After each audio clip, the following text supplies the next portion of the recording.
Asal-usul Gunung Arjuna. Kisah dari Provinsi Jawa Timur. Alkisah, pada zaman dahulu kala, ada seorang pendekar sakti yang bernama Arjuna sedang bertapa di puncak sebuah gunung. Arjuna bertapa dengan sangat sungguh-sungguh hingga kemudian dikejutkan oleh sebuah suara yang sangat kencang. Kisah tentang Arjuna yang sedang bertapa ini mengawali sebuah cerita rakyat Jawa Timur tentang asal-usul Gunung Arjuna. Dalam cerita pewayangan, dikenal 5 bersaudara yang disebut dengan nama Pandawa. Pandawa artinya adalah para putra dari Pandu. 5 bersaudara tersebut adalah Yudhistira, Bima, Arjuna, Nakula, dan Sadewa. Di antara 5 bersaudara tersebut, Arjuna dikenal memiliki kesaktian paling tinggi. Meskipun memiliki ilmu sangat tinggi, Arjuna tidak pernah berhenti untuk terus mencari kesaktian. Hingga pada suatu hari, Arjuna mendaki sebuah gunung dan bertapa di puncaknya. Kesungguhan Arjuna dalam bertapa membuat puncak gunung tersebut semakin bertambah tinggi dan mendekati Kahyangan. Akibatnya, Batara Guru pun merasakan Kahyangan seperti mengalami gempa. Narada, pertapaan Arjuna telah membuat Kahyangan terguncang. Turunlah dan suruh Arjuna berhenti bertapa. Arjuna, hentikan pertapamu. Kamu telah membuat Kahyangan berguncang. Baiklah, jika kamu keras kepala, aku akan mengambil tindakan. Betara Narada kemudian mengirim beberapa jenis setan yang paling ganas untuk menghentikan pertapaan Arjuna. Tetapi, setan-setan berwajah buruk itu gagal melaksanakan tugasnya. Wah, dari dulu aku memang suka sekali memakan para pendekar sakti sepertimu. Untunglah Batara Narada memberikan tugas kepada aku.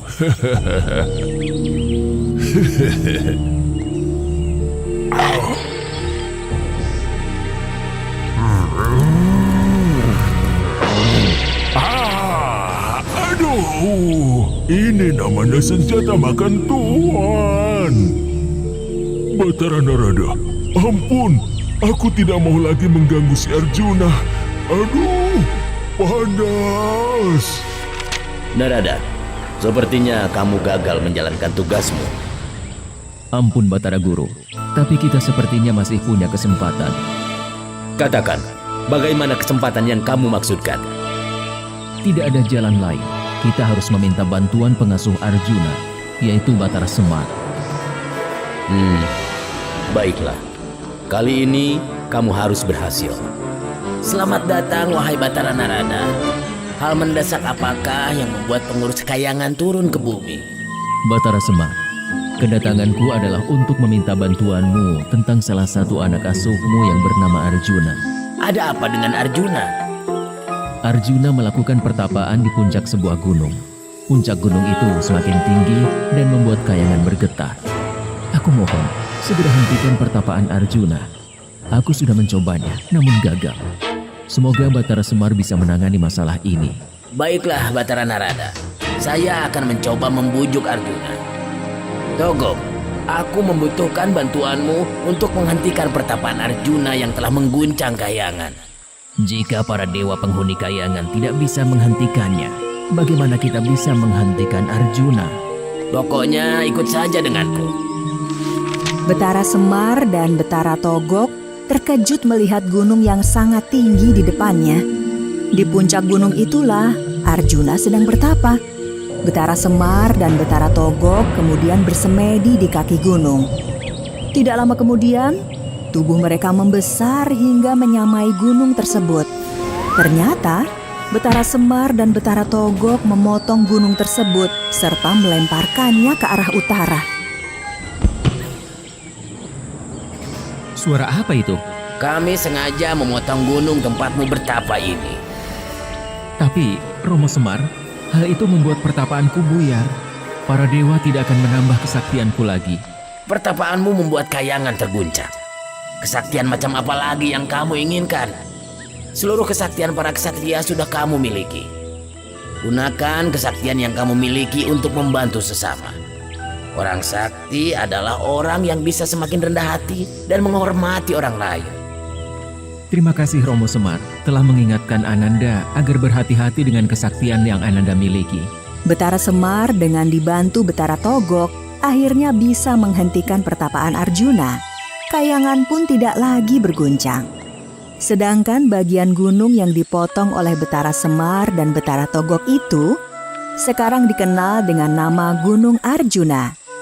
Gunung Arjuna saat ini berada di perbatasan antara Kabupaten Malang dan Kabupaten Pasuruan. Lereng sebelah selatan masuk ke wilayah Kabupaten Malang dan lereng sebelah utara masuk ke Kabupaten Pasuruan.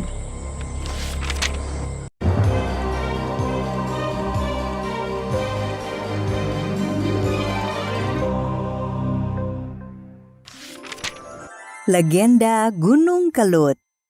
Kisah dari Provinsi Jawa Timur.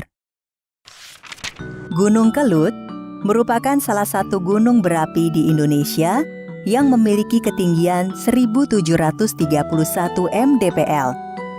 Gunung Kelut berada di Provinsi Jawa Timur, tepatnya di perbatasan Kabupaten Kediri, Kabupaten Blitar, dan Kabupaten Malang. Sudah berkali-kali Gunung Kelut meletus. Terakhir, Gunung Kelut meletus pada tahun 2014. Sebagaimana cerita Nusantara lainnya, Gunung Kelut juga memiliki legenda tersendiri. Dahulu kala, di masa kejayaan Kerajaan Majapahit, ada seorang raja yang bijak bernama Raja Brawijaya. Ia memiliki seorang putri yang sangat cantik bernama Putri Dyah Ayu Pusparini. Karena kecantikannya, banyak pemuda yang jatuh cinta pada sang putri. Berulang kali para pemuda yang terpikat pada kecantikannya berusaha meminang Putri Dyah. Namun, Putri Dyah selalu menolak lamaran pernikahan yang datang padanya. Kondisi tersebut membuat sedih Raja Brawijaya. Ia sangat ingin melihat putrinya menikah dengan pemuda yang tepat. Raja membayangkan betapa bahagianya jika Putri Dyah menikah. Akan ada pesta pernikahan yang meriah di kerajaan. Tapi, kapan hari itu akan tiba? Jika putriku tetap menolak untuk menikah?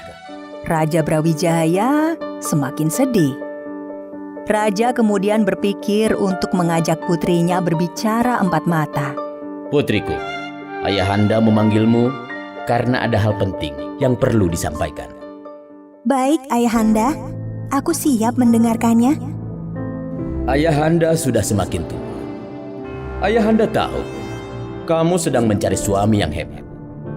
Ayahanda punya ide untuk mengadakan sayembara. Bagi siapapun, laki-laki yang bisa meregangkan busur Kiai Garuda Yaksa dan mengangkat gong Kiai Sekar Delima, dia akan menjadi suamimu. Putri Dyah kaget, namun tidak berani menolak permintaan ayahnya. Ia tidak mampu berkata-kata. Ia tahu ayahnya sangat menginginkan dirinya menikah. Jika itu yang terbaik menurut ayahanda, aku siap mengikuti dan melaksanakan apapun hasil sayembara itu, ayahanda. Putri Dyah termenung di kamarnya. Dia bingung harus bagaimana. Dia hanya berharap mendapatkan calon suami yang hebat. Putri Dyah tahu busur Kiai Garuda Yaksa dan gong Kiai Sekar Delima memiliki kekuatan gaib. Maka, pemenangnya pasti orang yang memiliki kekuatan hebat juga. Hari digelarnya sayembara pun tiba. Para pemuda dari berbagai penjuru datang untuk menunjukkan kekuatannya menaklukkan busur dan gong gaib. Wahai rakyatku, hari ini kerajaan menggelar sayembara. Barang siapa bisa meregangkan busur dan mengangkat gong ini, maka akan kunikahkan dengan putriku. Maka dimulailah sayembara itu untuk mencari calon suami Putri Dyah. Satu persatu para pemuda mencoba meregangkan busur dan mengangkat gong. Giliran saya yakin saya bisa menaklukkan busur dan gong ini.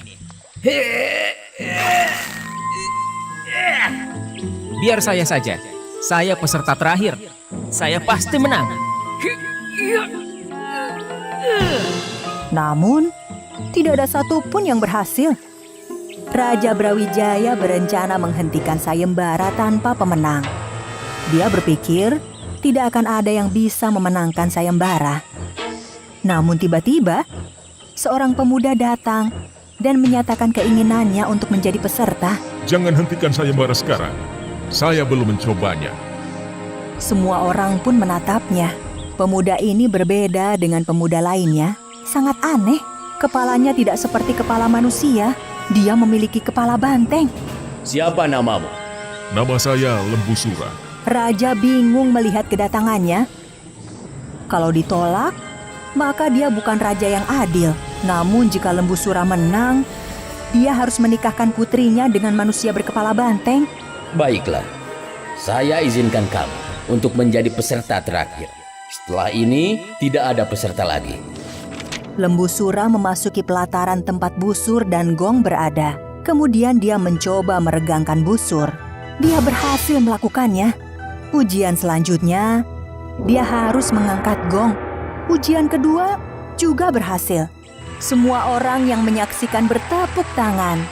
Mereka terkagum-kagum dengan kekuatan Lembu Sura. Sementara itu, di sudut istana, Putri Diah bersedih. Dia tidak menyangka akan mendapat calon suami berkepala banteng. Raja Brawijaya juga sedih. Pemenangnya memang memiliki kekuatan hebat. Akan tetapi berkepala kerbau. Namun, Raja tidak punya pilihan. Dia harus menepati janji sayembaranya. Maka, Raja pun meminta anak buahnya untuk menyiapkan upacara pernikahan putrinya. Hari pernikahan Putri Diah semakin dekat. Semua persiapan sudah hampir selesai. Namun Putri Diah semakin sedih. Dia sangat ingin membatalkan pernikahannya. Dia mencari cara agar pernikahannya dibatalkan. Ayahanda, bolehkah aku meminta satu syarat lagi pada Lembu Sura? Apa syaratnya, putriku? Ayahanda minta Lembu Sura membuat sumur di puncak gunung. Sumurnya untuk mandi di sana. Raja memahami keinginan putrinya. Raja pun akhirnya menyetujui permintaan Putri Diah. Dipanggilnya Lembu Sura untuk melaksanakan syarat pernikahannya dengan Putri Diah. Mendengar syarat tersebut, Lembu Sura setuju. Lembu Sura pun pergi ke puncak gunung. Di sana, dia menggali tanah gunung sampai dalam. Berhari-hari Lembu Sura mengerjakan syarat tersebut, hingga akhirnya kerja kerasnya membuahkan hasil. Sumur buatannya telah jadi. Mengetahui Lembu Sura berhasil membuat sumur, Putri Diah mengajukan satu syarat lagi. Dia meminta Lembu Sura masuk ke dalam sumur untuk mengetahui apakah airnya wangi atau tidak. Tanpa berpikir panjang, Lembu Sura menyetujuinya. Dia masuk ke dalam sumur yang baru selesai dibuat. Di luar sumur, Putri Diah dan Raja Brawijaya membuat rencana jahat untuk menggagalkan pernikahan Putri Diah dan Lembu Sura. Prajurit, kalau Lembu Sura sudah di dasar sumur, segera tutup sumur dengan tanah sampai penuh. Baik, Tuan. Ketika Lembu Sura sudah sampai di dasar sumur, para prajurit segera melaksanakan perintah raja untuk menutup sumur tersebut. Mereka melempar tumpukan tanah ke dalam sumur. Lembu Sura yang sudah berada di dalam sumur tidak berdaya ditimpa tumpukan tanah. Dia tidak bisa berbuat apa-apa. Sebelum meninggal dunia, dia mengutuk Raja Brawijaya. Raja Brawijaya, tunggu balas dendamku. Aku akan menghancurkan kerajaanmu.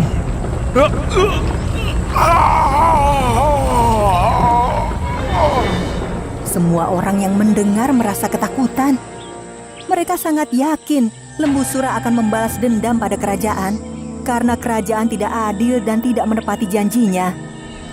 Hingga saat ini, setiap kali Gunung Kelut meletus, masyarakat setempat mengatakan Lembu Sura sedang membalas dendam.